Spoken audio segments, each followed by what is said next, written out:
Hello and welcome to Old Man Orange Podcast. I'm Spencer Scott Holmes. And I'm Ryan Dunigan.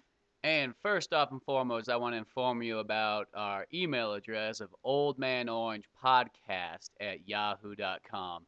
So send us questions, you can give us topics, or tell us how we're doing. All kinds of fun stuff. Whatever you want, just send it to us. And if we like it, we can read it on the air. Mhm. But today we're going to be talking about the greatest man of all time.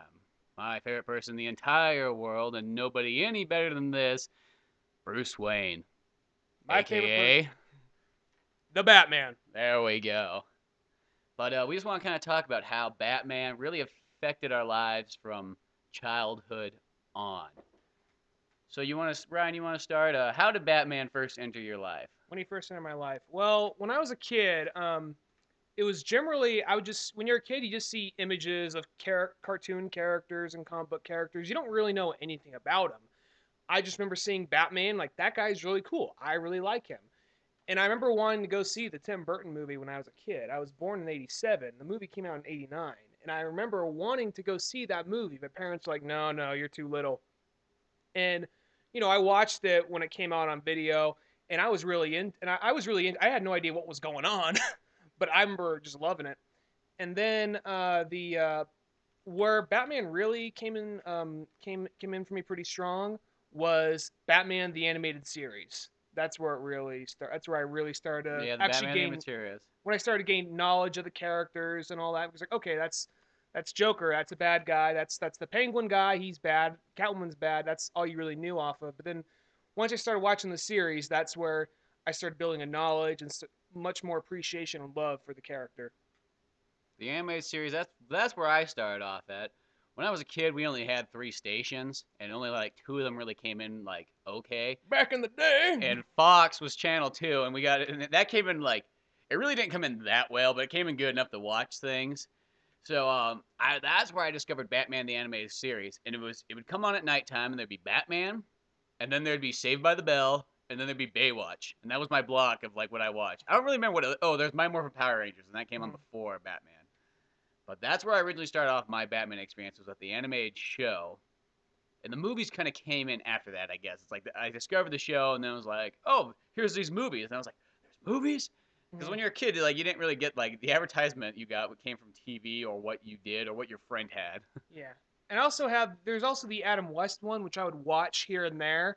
I mean, I didn't really have access to it, so whenever that came on, I'd watch it, and I was just like, okay, whatever, cool. It's old, it's kind of cheesy, but it's Batman, so it's good. Oh, well, I watched the Adam West one a lot at my friend's house because he had cable, and because it didn't come on. I think it came on something like a TBS style station, not like a regular network station.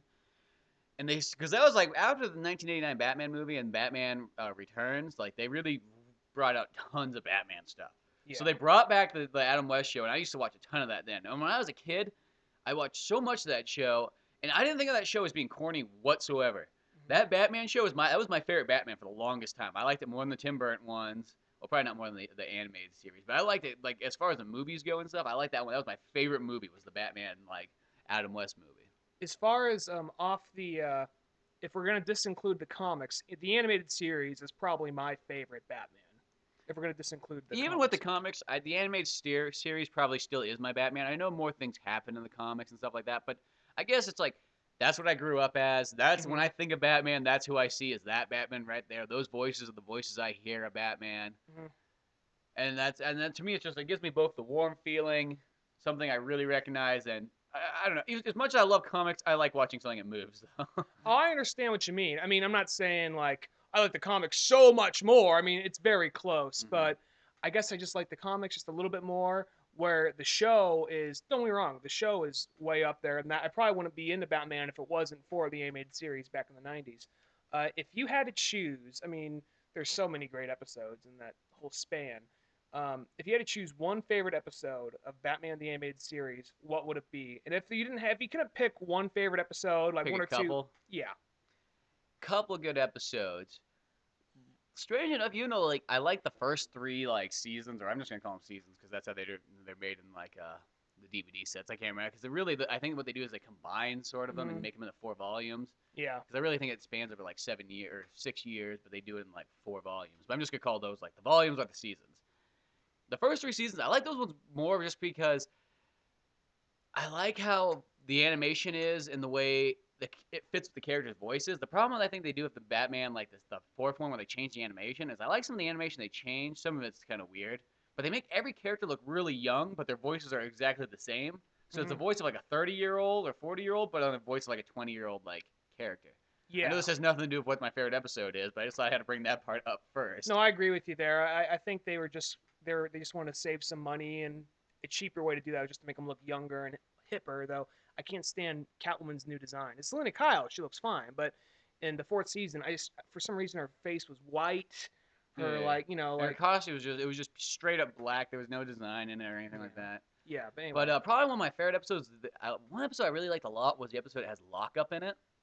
That's one of my favorite ones, and I think that's on season 3. hmm Um, I like the Jonah Hex episode. Was really cool too. That's really the episode that has like almost no Batman in it. It has Ra's al Ghul in it, hmm but no Batman. It's like in the beginning and the end. But that's a really cool episode too. I think because that was just so different too. It's like you get to see a character that you didn't expect to see at all in Batman. yeah.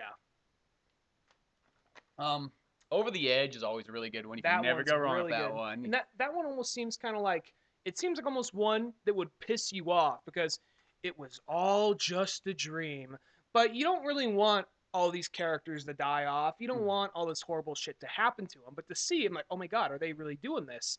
And you're almost kind of relieved to find out it was all just a dream because you see like Bruce Wayne or Batman pushed to the edge more so than you ever seen before. Barbara Gordon dies. Jim Gordon Die. almost Well, dies. Batman and Gordon, they both die together right at the very end because Bane chucks the bat signal at him. Yeah, and I just love that. I love that part when he says, when he's fighting, when Batman is fighting Bane, he says, "You're willing to battle to the death," and he just said, like, with just so much like heartbreak, just like doesn't matter anymore, and just like just didn't he like he grabbed like a thing of like rubble, threw it in his cape, and just Yeah, started started beating. beating the shit out of the game, which is really badass. Yeah, Well, that one that was kind of is like because there's a lot of death in that episode for a kids cartoon, except for Nightwing just gets arrested for some reason. Like they bust into his apartment and like arrest him, which just seems like and Robin doesn't get arrested. Robin stays fine. yeah, I don't know what happens to Robin. He gets Child custody or whatever. But yeah, then there's but then for those you haven't seen, it ends up just being Barbara Gordon got dosed by some scarecrow gas and wakes up and everything's fine. But that's such a good episode. no, that's a really good one too. The other one I like, strange enough though, on season 4, even though it's got some of that the stranger kind of animation though, it's got a lot of really cool episodes though. There's another It one called does. Mad Love, based off the comic of Mad Love, By and Paul Dini. yeah, I think he did the comic of that one too. He But did. yeah, I know he did that. Well, every episode that has Harley Quinn in it, Paul Dini did it. Yeah. He wrote that one. But that one was really cool too about the love relationship between Joker and Harley Quinn and Mm-hmm. kind of Harley Quinn. She pretty much comes to the point where she really could kill Batman in 2 seconds, and Joker flips out because it's not him doing it, and that's not the way that he would want to do it. Tell your favorite part of that episode because I think that's a pretty funny part too. Oh, well, the one thing I like with that episode too is all the sexual innuendo in that one because really Harley Quinn, there's a part where he's working on blueprints of how to kill Batman. Like literally blueprints, like set up, like he's gonna build a house, but it's a house to kill Batman. And she's wearing a little like sexy nightie and stuff, and she's coming up to him like pretty much she's asking him to have sex. He's like, "Come on, let's relax, let's go back to the Come on, bedroom." Puddin'. Yeah. Yeah, like exactly. And he's so angry. He's just so into his work and stuff. And she's like, she gets up on the table and lays across, as sexy as can be, and then just cuts to a scene, and it just shows him drop kicking her out the door. That was an awesome episode. I do miss that Laughing one. so hard. Well, they actually like by that fourth scene, there started to be a lot of sexual innuendo like put into those two characters, really. Well, we covered this on the Batman Earth 1, Superman New 52 on the episode where they actually have the gay kid in the episode of where their Oh different yeah. kids are telling their different versions of Oh, Batman. that's another good episode too. Yeah, that one's pretty good. Where it has the Dark Knight Returns segment, the 1950 segment, and Then just a regular. then set. Batman fights Firefly at the very end of it. Yeah. The only thing about the episode, I think, it'd be kind of cooler. Instead of like I know like they're kind of doing like well, it's like there's old Batman and then there's kind of futuristic Batman and then there's like present Batman. almost be kind of cool if like instead of having that, there was like a third version of Batman Rule where of thirds, yeah. like just like well, not a rule. Well, that is a rule of thirds. Yeah, But I I guess mean, that is, yeah. like because we see like the Fan- present Batman all the time. It'd I be guess kind of I guess cool. the third fantasy would be Yeah, interesting. third fantasy would be kind of cool. I think just to see like another story of Batman. You know. Yeah. Well, I guess my favorites. One of my favorites. You wouldn't think this because there's no actual real villain in it, but the Gray Ghost episode. Oh, that's an That extremely one, good episode. because that one, it's almost just it's such a heartbreaking episode. Because for those of you who haven't seen it, there's an episode where somebody is at the very beginning. You see this black and white footage of Bruce of young Bruce Wayne watching the show called The Gray Ghost about a crime fighter, and he looks similar to Batman, not totally, but a little similar to him, similar style. You can kind of see how he got some influence for this character, and this is kind of one of the things that inspired him to be Batman, to at least don the style he went about it as. And the thing about this is what makes it so great is the concept itself is a good episode. But what makes it so great, Adam West does the voice of the Gray Ghost, which it kind of says a lot of just almost the helm being passed down to the next generation to a certain degree. Because what happens is once it shows that, it then shows someone around town is going and setting up bombs and doing the same things, doing the same crimes that happened in the TV show. We later find out it's an obsessed fanboy, and Batman goes to see the guy that played the Gray Ghost, and he's an old man who's just he can't get any work.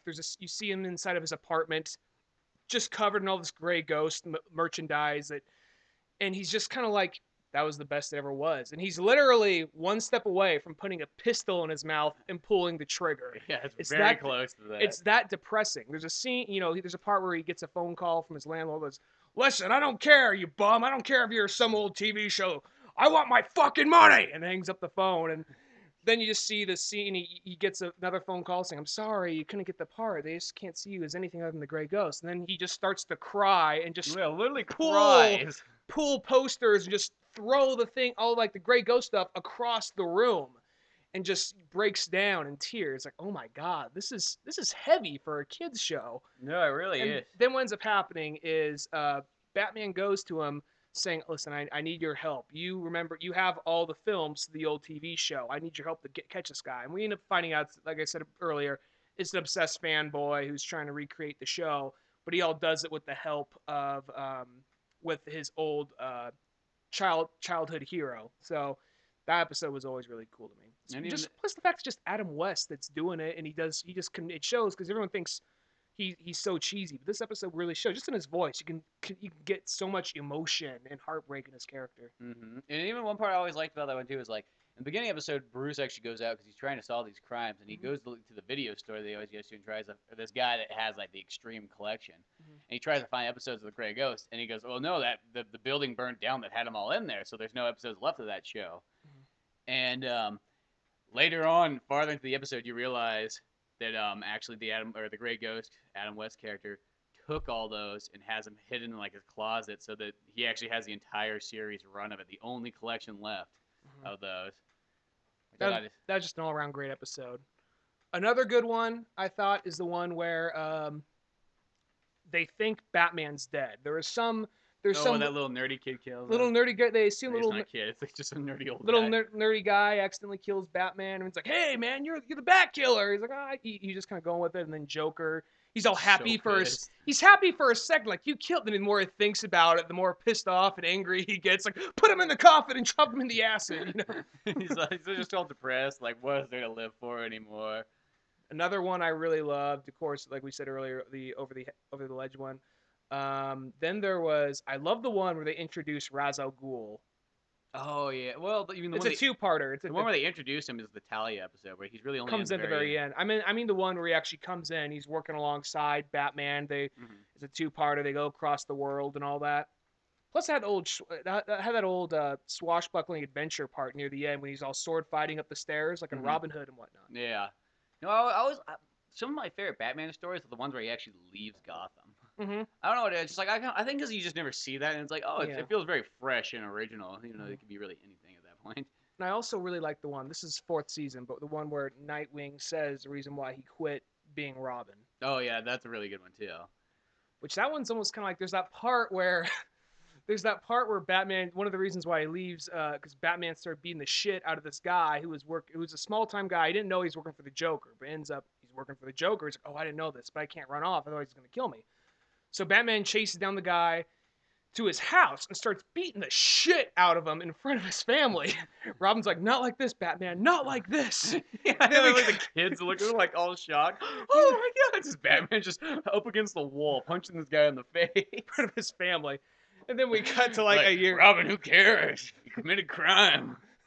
Then we cut to like a year, 2 years later. We find out that Bruce Wayne employed the guy as security. He says, oh yeah, Batman actually got me back on track. He actually Oh, he didn't say Batman got me back on track. He said, he said like Batman scared him straight, and Bruce Wayne get me a job here. Isn't that nice? He's actually a great guy, really great guy. And I'm just like, the only thing is, there's like, once a year, there's this room he puts me in. I have to agree to let him like kick the shit out of me. My family has to be there to watch too. He just tells me Batman's gonna come in once a year and show up. it's part of the payment plan. Yeah. Aside that, great guy. He usually brings me to the point where I have to, get on my knees and Cry. saying I'll suck your dick. And you can have my child for slave labor, but let my children watch him. But beyond that, he's a great guy. But no, so then of course, we go on to Batman Beyond, really good show, not as good as the animated series, but still a good show in its own right. The video movie Return of the Joker was really good. No, I like that one. Well, speaking of movies, what about also the Batman animated series movies? The animated series movies, strictly since the animated series movies are just Batman animated movies in general. Animated series movies. Animated series. As in, like Mask of the Phantasm. That sounds like one of those things like. It's a movie that stars a character that's not in the comics, lame, but then you watch it like, this is such a good movie. Mm-hmm. Well, I don't got a problem with them creating new characters, because, I mean, like, new characters are going to be created no matter what. But I guess I only have a problem when they create new characters in movies. Like I mean, when I see, like, a movie, like a live-action movie. I see what you're saying there, but I guess because since that went to theaters, it was kind of like, I mean, it doesn't bother me because the movie ended up being so good. Mm-hmm. I have no real problem with it. It's just one of those things that kind of like, I don't have a problem in the series. It's just more of like in movies. And even though it went to theater, I don't know.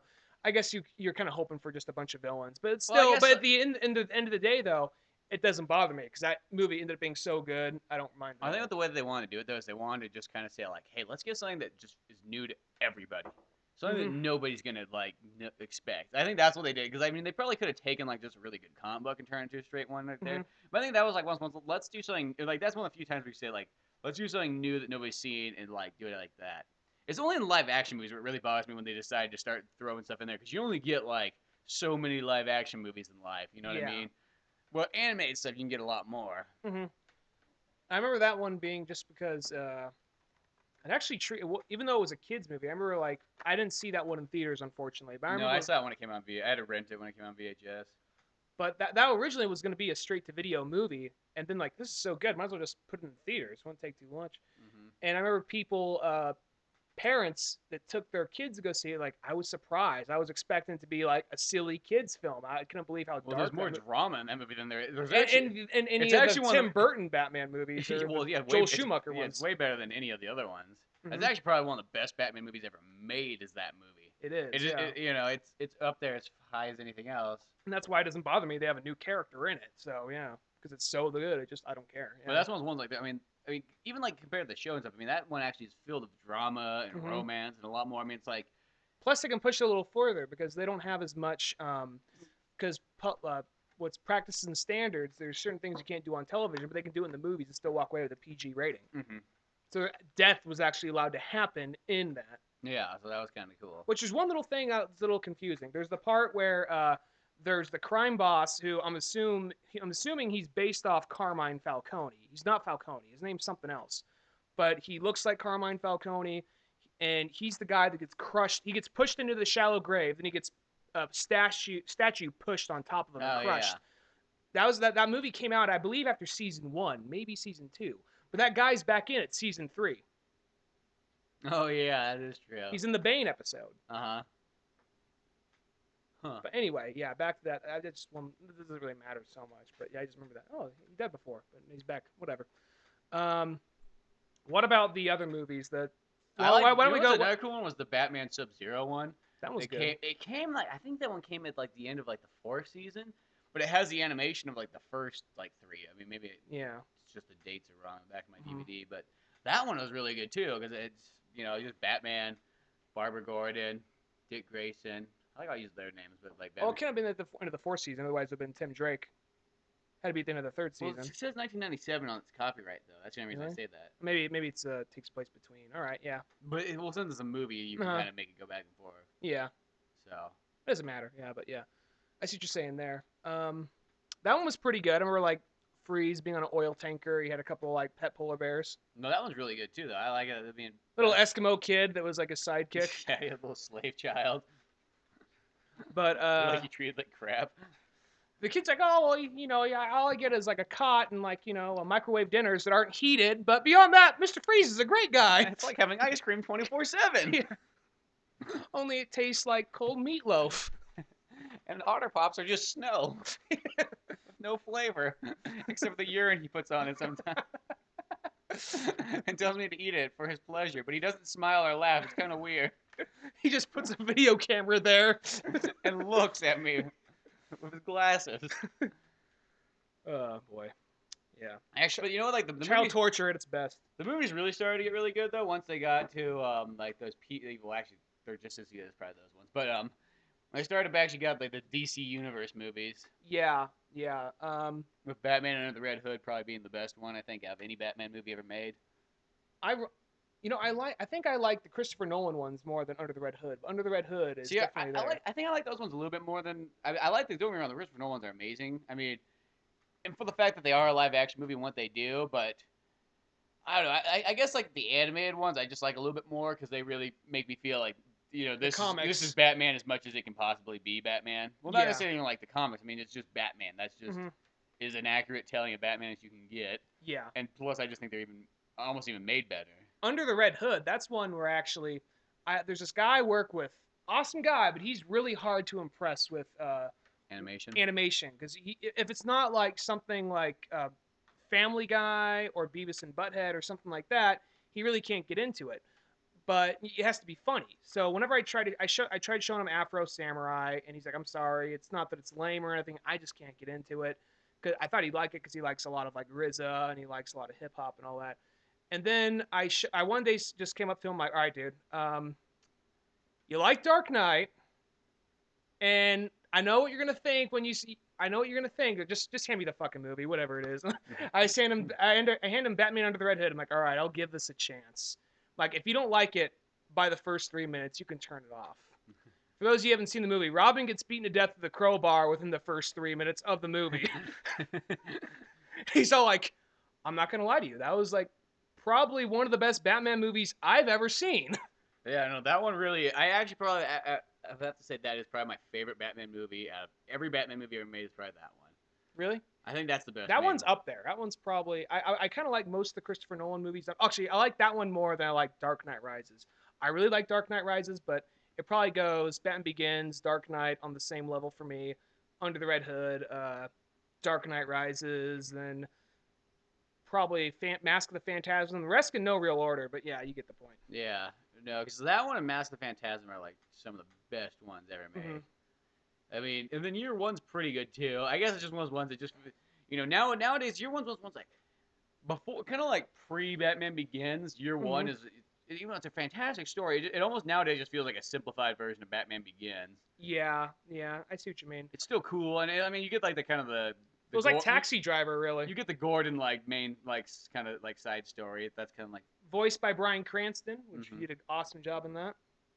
but it's still a really good one, but not as good, not as much as Under the Red Hood. I like that one more. Under the Red Hood is still a badass one. I just think that's the best out of the DC Universe movies. Hmm. Not just Batman, just out of the DC Universe movies. I think that Well, I one think the is two the best best. DC Universe movies I've seen out of all of them, I've seen just about all of them, is that one and Batman, or an All Star. Say All Star Batman and All Star Superman. I don't think All Star Batman's gonna get made. People No, hated that book. no, yeah, not that one. But the All Star Superman one though, That one's Superman really and the good. space cancer. Living with Space Cancer. Yeah, that could be the name of that one, really. But Yeah, I know. no, that's an awesome book and awesome movie too.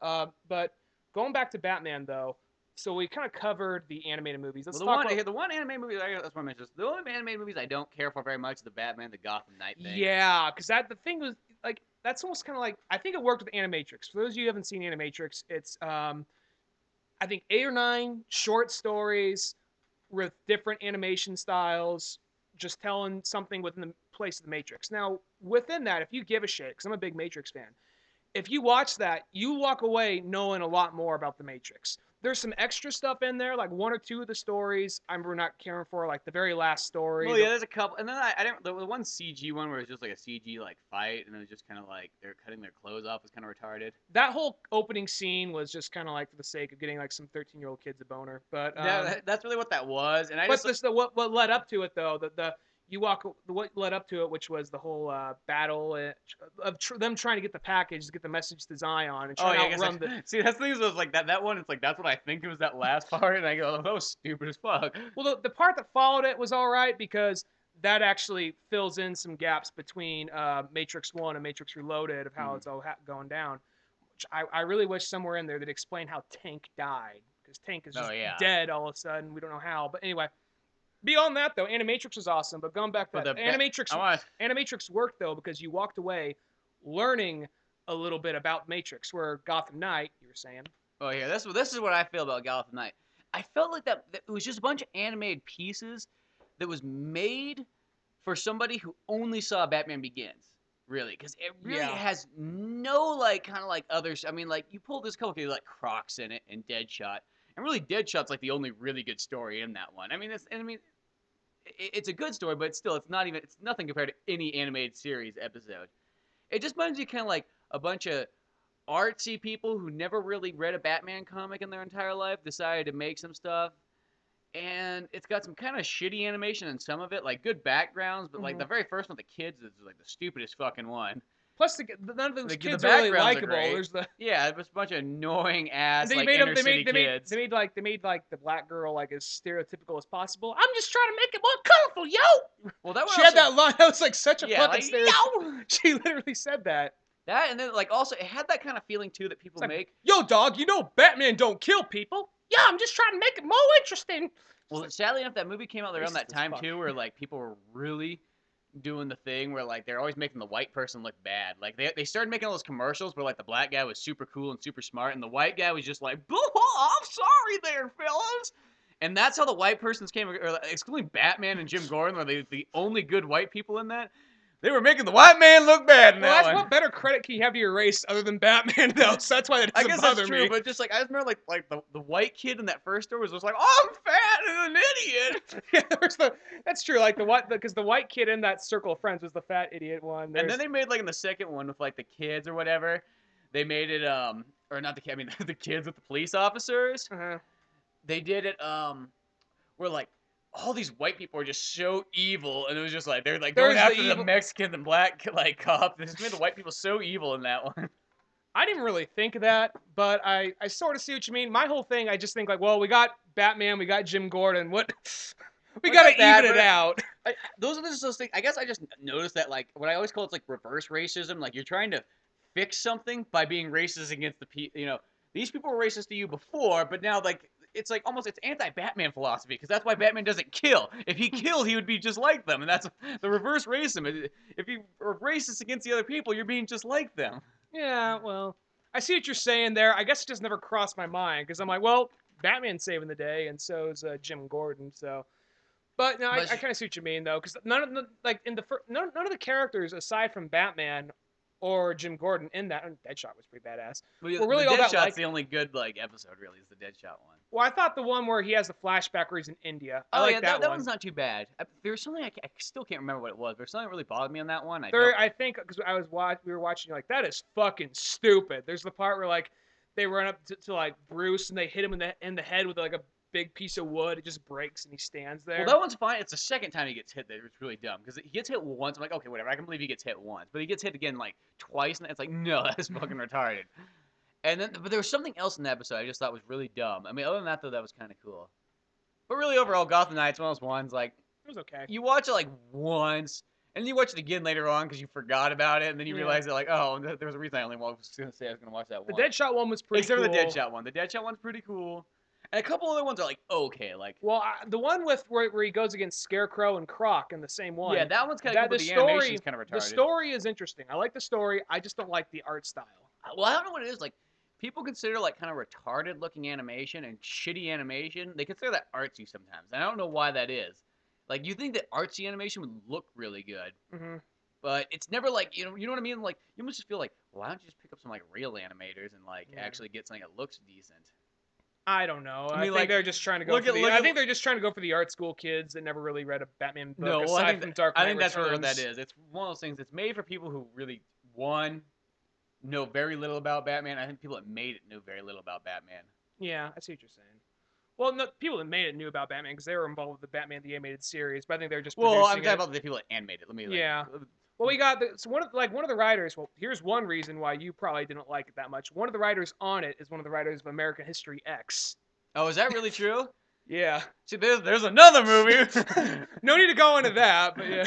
Well, that movie just reminds me of a movie that like was made by a guy who like really knew absolutely nothing about black people, and almost was like just knew him as like the worst racial stereotypes ever. Because the black people are made out to look like fucking idiots in that movie, except for the principal. Yeah.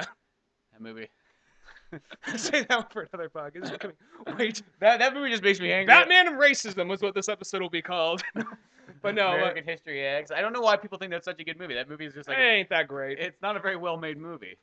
Well, just yeah, just the whole. Well, there's just the part where he becomes friends with the one guy in prison. The one guy keeps on saying "ite" every sentence, like he's just the Yeah. most stereotypically written black guy. But whatever.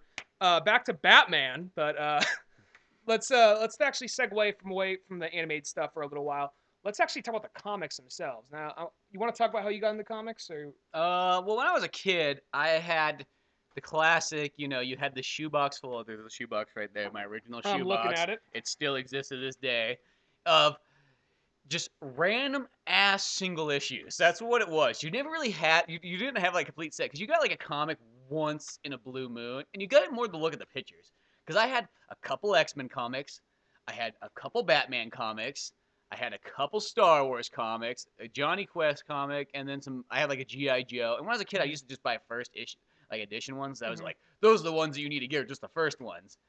So I'd get those every once in a while.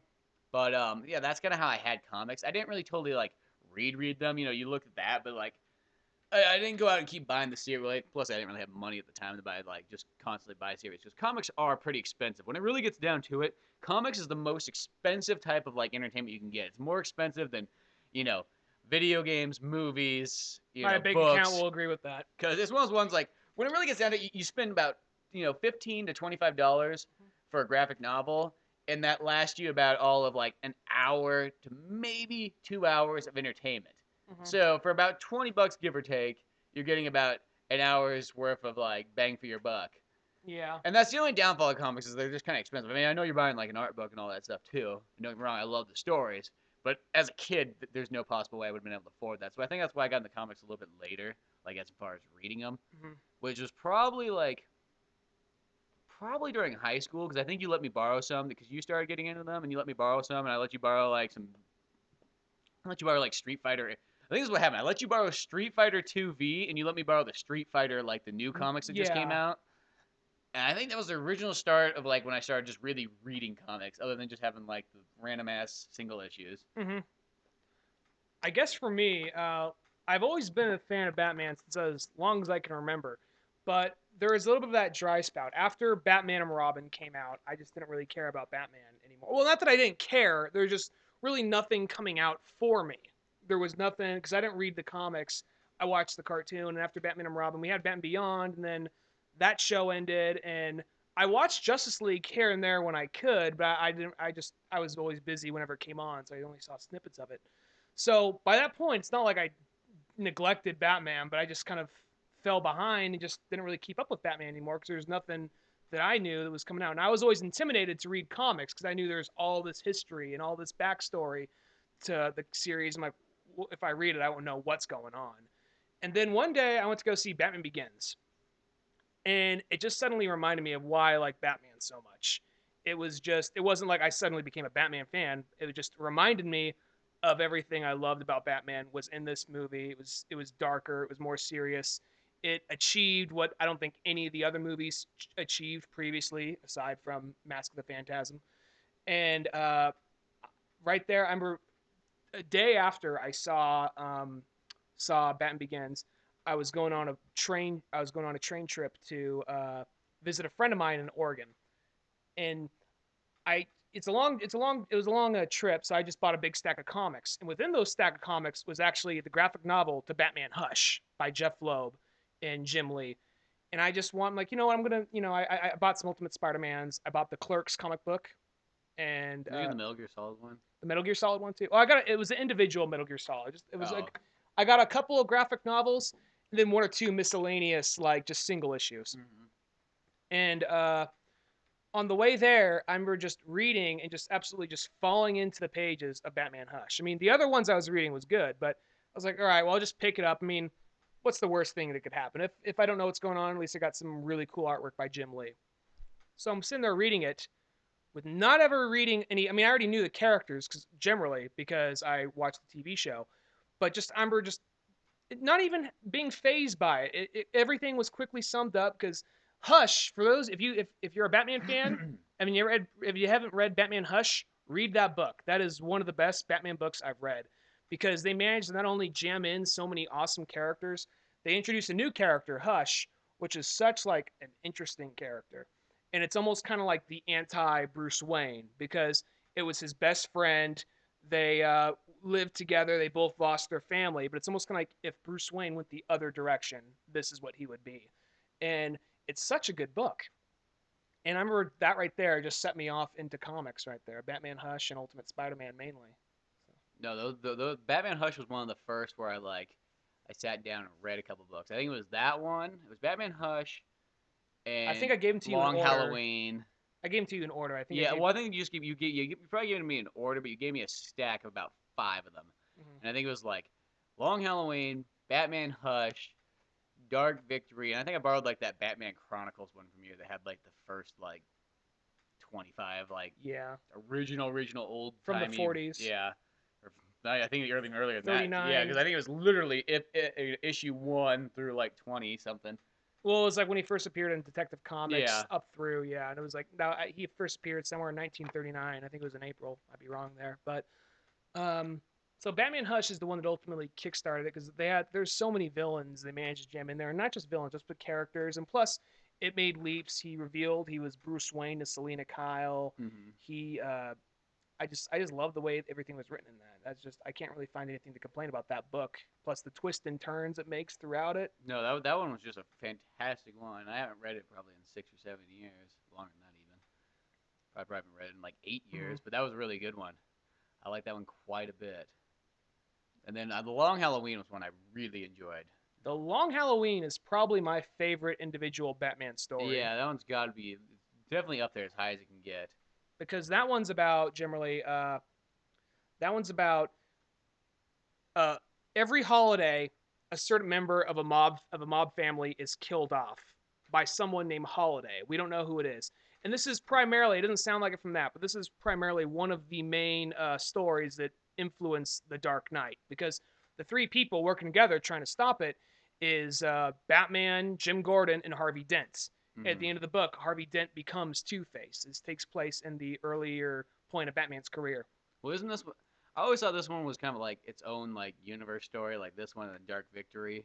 They just were kind of like, No, these take place within the actual timeline. oh, do they? Because it always seems because those ones always kind of throw me off because like when they kind of start out like at the beginning and then It's one of those things like the book came out like in the mid 90s, but they said we're going to go back and focus because, like Two Face, a man who was a lawyer, Harvey Dent, who got acid in his face, now he's evil, blah. Now that's actually like literally how it goes in the other one. yeah, but now it's like they're actually going into more detail with it all, so it's just kind of a retelling and adding more in there. And generally, each chapter is a certain. It takes place not exactly on a holiday, but around a holiday, and someone's going to get killed off. You don't know who, and Batman, Harvey Dent, and Jim Gordon trying to stop it. And it's ultimately a war between old time Italian mobsters and the supervillains. Mm-hmm. The mobsters, their time is up. They can't handle this new breed of criminal. So the supervillains are coming in and actually almost making a turf war about it. And it's the artwork's by Tim Sale, who's probably one of my favorite artists, No, he's quite possibly fantastic. my favorite artist. He has this really awesome style where it looks kind of like a 1940s 50s kind of look, but yet it's so detailed and it just Mm-hmm. I don't know how to explain it other than it's just beautiful. He just does a great job with it. No, that is a fantastic story though out of them. Then it leads in. You have the middle point, which is Haunted Night, which is Oh yeah, more of Haunted Night. just the a couple of just short stories that take place between Long Halloween. Then you lead into Dark Victory, which that one continues the story. And I actually want to jump back on Long Halloween for a second. Uh, that if that story really gives you respect and sympathy for Two Face, because for a while he's just someone who's trying to do the best job he can. It doesn't end with him saying, "I'm gonna be a villain now." Blah! It ends with him saying, "Look what this fucker did to my face. Look Mm-hmm. what they did to this town. I killed him because you didn't have the balls to do it. Mm-hmm. That's all there is to it. So go ahead, arrest me, but you know I'm right." And in Dark Victory, he actually continues to do that, but he reaches the point like, you know what? You guys are fucking idiots. You don't. Fine, I'm going to become the very thing you're fighting. He doesn't actually say that, but it becomes that point where out of trying to do after trying to become a vigilante himself, he becomes the supervillain. He had to, for aid, he has to actually align himself with Joker mm-hmm. and with Mr. Freeze and Poison Ivy to get back at the crime family for doing what they did. No, those are really good ones. Mm-hmm. That yeah, definitely probably top 5, if not even higher than that. Even Yeah, I really because that was one of the ones like I and they really like that. and I cut you off. Go ahead, sorry. Nah, I really was ending right there. That's they also in Dark Victory they also retell the story of Robin. At the Yeah, because very end, that one they explain all the Robin stuff again. That's why I always thought that one was it's that's why I thought that one was kind of like its own kind of little story. I didn't realize that it was part of that just for the fact that it's like, well, Robin and Batman and all these characters have been here for a while, so it must be its own kind of like thing. well, Batman Year One, that one's actually that's part of the continuity, but that was actually part of the that's not like a little like side story. That actually was like they were one day just telling Batman and like, oh, we're gonna abruptly just go back in time and retell like these 4 issues of how Batman became Batman within his first year, Mm-hmm. and they just picked it right back up from the normal story from there on in. Yeah, So it's kind of like that in a degree. I'm not sure if kind of it, like flashback, I guess you'd call them. yeah, simple term, but didn't think why we didn't use that one earlier, but it's all good. Yeah, that was really what it is. Then of course you can't really talk about Batman comics without Well, talking about Batman Year One. No, Batman. Year One's good. I was actually the same writer. no, that was a good one. No, the Batman: The Dark Knight Returns. Dark Knight Returns. I actually just read that one again because the animated one's coming out at the end of the month. So we could do a podcast on that when that comes out. no, that I can't wait for that one to come out. Maybe we can almost even save that one for that one. Yeah. The well, only problem generally, I have, that's why I mentioned the there's only one problem I have with that story.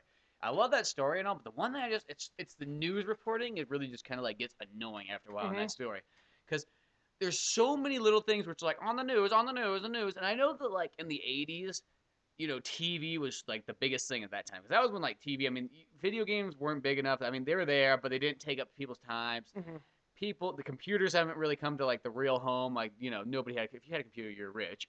I don't care who the fuck you were. you were rich if you had a computer in 1984.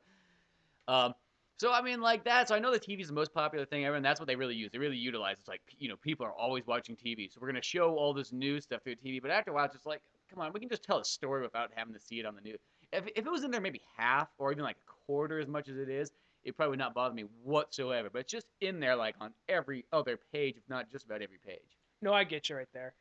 Another thing about that is, well, we won't beat it over the head because, like we said, we're probably going to do a podcast when the animated one comes out. So we can kind of like. And aside from that, if you know your Batman, what have you heard? What can you hear that you haven't heard already about Dark Knight Returns? It's amazing. If you read it, if you haven't read it yet, go read it. Yeah, because it is fantastic.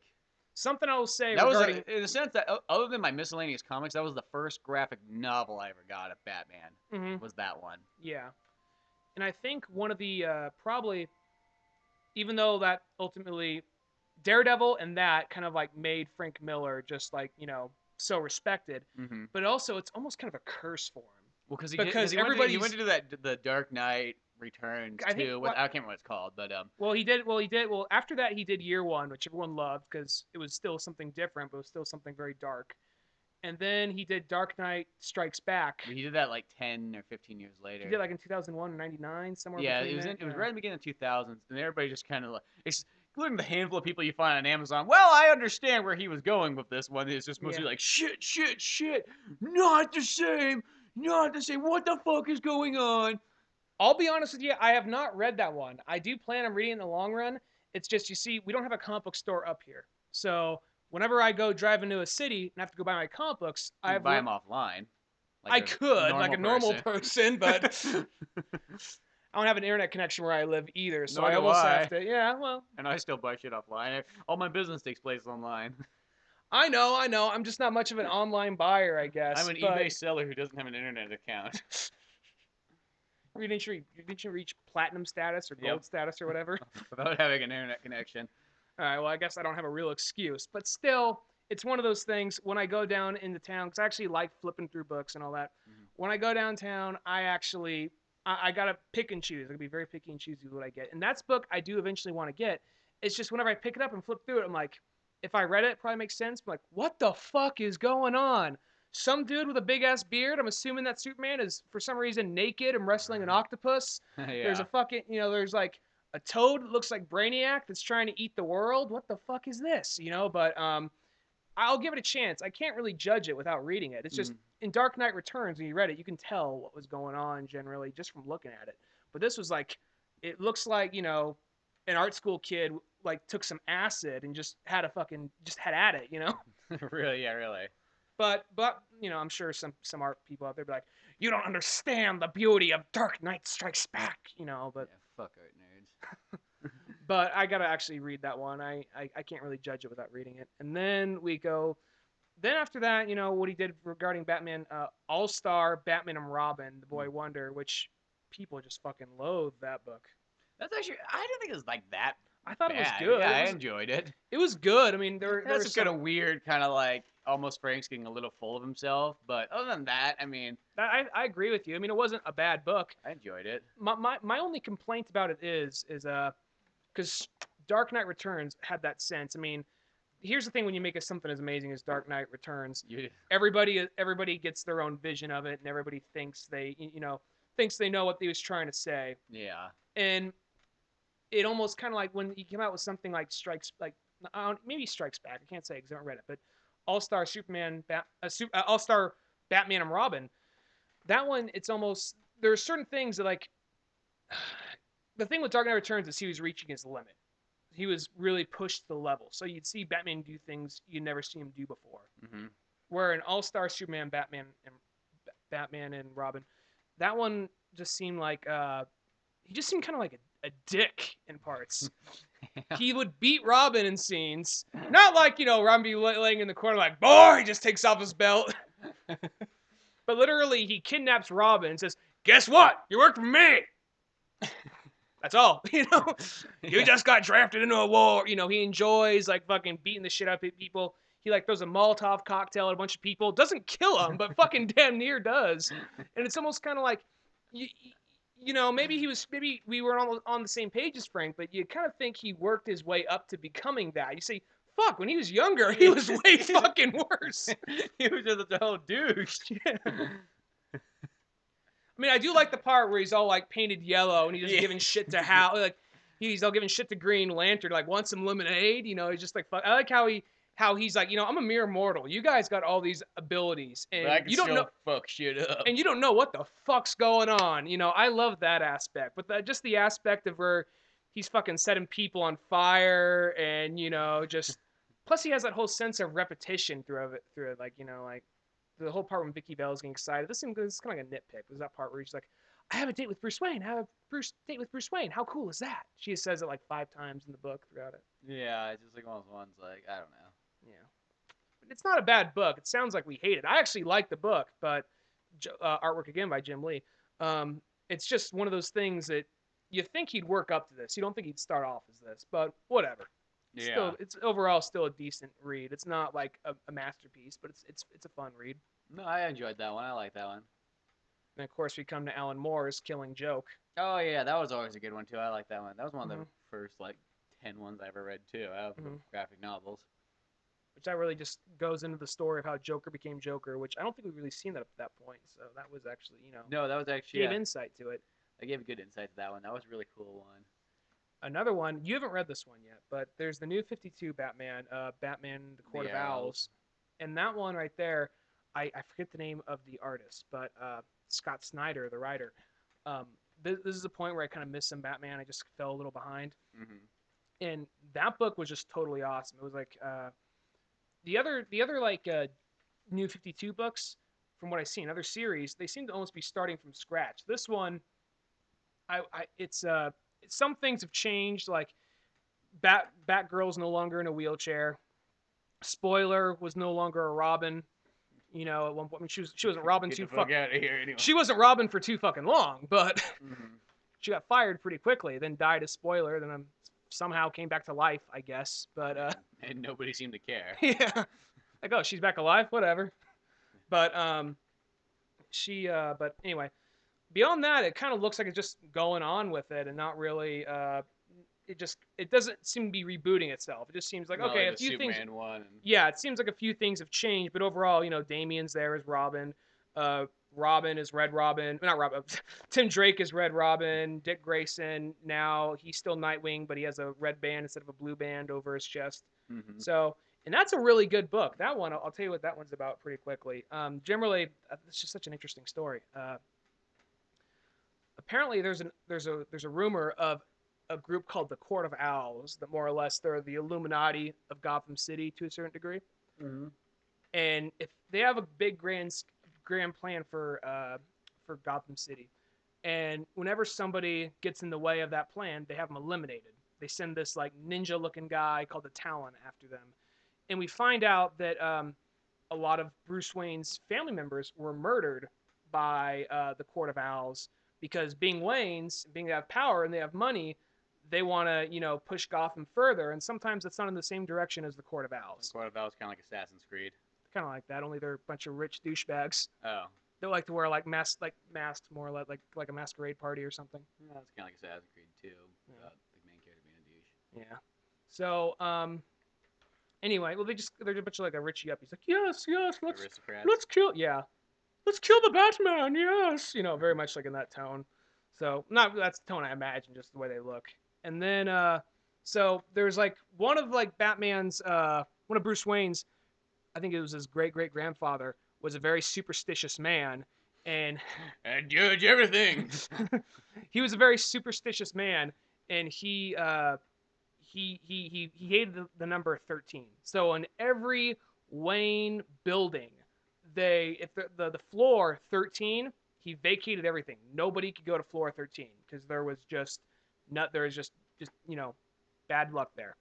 So Well, that's why you see in a lot of like tall buildings, like there isn't actually a floor 13. mm-hmm. Just like stupid as fuck. 12, 14. Wait, what the fuck?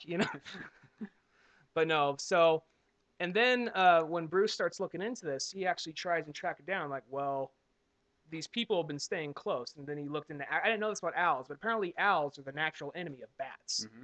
So owls apparently make homes out of the nest of their enemies. So he started breaking in. He found out these warehouses and these living quarters of different like members of the Court of Owls who were living in Squatters. Yeah, exactly. Get out of here! He's just chasing them out like with a cane. broom. Yeah. Pretty much. I don't think like any like. I think they're usually more around the lines of of being the Talon, or just like assassins for him. Just like living quarters for them or planning rooms and whatnot. And then there's this whole scene where Batman he gets taken out and he goes into he gets put into like this maze and he's so tired, he's so thirsty, and he starts drinking, like it's probably drugged, but fuck it. He starts drinking water and he starts hallucinating shit. He starts to see himself become an owl. He sees like it's almost kind of like a scene like if in that one Batman one where he becomes the Batman of Zanzibar or whatever. Zanzibar, like Batman R.I.P. by Grant Morrison. Yeah, where Batman gets like more like almost kind of like in a different way, because he starts like seeing himself turn into an owl. he starts to like, he sees his parents and like Bruce, they turn to zombies and they turn to owls and they start attacking him. It's almost kind of looks like if it really reminded me if like what's his name? If Stanley Kubrick and Darren Aronofsky decided to do a Batman movie together. That's what this whole scene That's kind some of reminds me badass. of. It does, yeah. And then of course, he's Batman, so he makes through it and he kicks the shit out of the Talon. But yeah, Take that, Talon. yeah. And then more stuff happens, which I want to save some for you because you haven't read that book yet. But I no, said like, I was like Batman R.I.P. I just thought that's hilarious when he starts like he gets like drugged up and his outfit turns like that purple and like red and yeah, yellow. red and yellow kind of ish, kind of purple. And then he's like hallucinating so much that he's hallucinating bat mice. And Batmite says like, "Listen, you're fucking crazy. I'm not even really. I'm from a ninth dimension where we live off insanity, but you're fucking insane." Just like he doesn't say that. He didn't say it in that tone, but it just more or less like got that vibe. Yeah. I just like that part. Like that part of that story is just like you read the book, you're like, what the fuck is going on? It's just like so weird, but like that almost what makes it kind of cool. Yeah, yeah, that was because he said, "I am Batman of Zalthara." Yeah, that's what he'd say. Like, He's always smiling. He's like beating people with like a baseball bat, had nails sticking out of yeah, it. it's just like totally badass. I just like when they kind of do that, where like they really throw a curveball at you at the story. Something you never. Yeah, it's Grant Morrison for you. But that was pretty cool. I mean, more just kind of cool because just how weird it is. I guess I think that's what really makes that story really awesome. And then Grant Morrison did an interesting thing. I might be because like there's like certain gap points between my Batman reading. In Batman and Son, the very beginning, Grant Morrison did a very interesting thing. Joker got shot in the head by a Batman impersonator, and for a while, I mean, I don't know now in the New 52, but he has like from that point on, he kind of had like a bullet hole scar in his head, and he wasn't like the cackling like, "What now, Batman?" He wasn't really that anymore. He'd just be stand there with like just this very freaky grin, his eyes partially slanted. He really didn't laugh that much, and if he did, it was it was kind of like that. And whenever he spoke, the words like the speech bubbles were kind of like distorted looking, and they were like green. Huh. Interesting. One thing I'll say about Batman and Son is I really don't like Damian. That character to this day and age, I still think is the stupidest fucking character. Well, maybe not the stupidest, but it is really one of those characters that when I just see that character, I just want to slap the shit out of that character every single time. My grandpa's Ra's al Ghul. That kind of. Well, I just feel like okay, if you were trained by ninjas and assassins, you would have some fucking discipline. This kid has zero discipline. Zero discipline whatsoever. I want a and he fucking just computer. treats Tim Drake like shit. Treats Alfred like shit. Not really Batman because he knows what will happen. He knows. But still, it's just that character's one of those characters. It's almost like obnoxious. I just feel like I expect better out of the son of Batman and Talia. You know? Yeah, yeah. I don't know. He gets it from Talia. He doesn't get it from Batman. Well, yeah, clearly doesn't get it from Batman. Batman's pure Stupid fucking bitch respect. doesn't know how to raise a child. If a man was there, if you had a real He man. doesn't even get it from Ra's al Ghul. I mean, I feel like if he raised a child, it would have came out a lot better. Well, we find out in Resurrection of Ra's al Ghul. Yeah, he's training him to be like a body for him. So he can, convert his soul to him. No, I just really want to have a child to fuck. I've been alive for like 400 years. You have all the pussy you could ever imagine. But you don't have all the children. You want to try something new? Well, yeah, society may change, but fuck. But fuck. Old thoughts die hard. That's where I was just leaving. I don't know. That Damian character, it's one of those kind of characters, he's so almost obnoxious that I don't even care if he changes, like, in the long run. Like, he has recently. He will still just bother me for life. Like, that's one of those ones, like, people always go, like, oh, he can change. It's just like, maybe, I don't know. You're like, forgivings for pussies. Well, not that. I don't know. Just that character. Just like, I think he just could have been. I just don't think he was written well. I think whoever wrote him and created him in the beginning just did not design the character properly. Because I just do not believe that somebody trained by fucking ninjas in an assassination or assassins, like, they've been around for the last fucking thousands of years, has no fucking discipline. Like, what kind of school is this ninja school out there nowadays? Maybe since, like, his mom's teaching it, like, whenever he's, like, like, training, one of them beats him, says, "Mom!" And, like, the mom just looks at the ninja, like, the ninja's, like, just sighs, like, go for it. Like, he just kicks him in the balls. Probably. I win! Yay! Well, I think that's a good place to leave it. We'll talk more about Batman in couple more weeks once the animated series comes out. We end Batman just about someone getting kicked in the balls. That's a good place to end it. But we'll talk more about Batman once the DVD comes out for The Dark Knight Returns, the first part. So till then, I'm Spencer Scott Holmes, I'm Ryan Dunigan. and we will see you soon. Thanks for listening.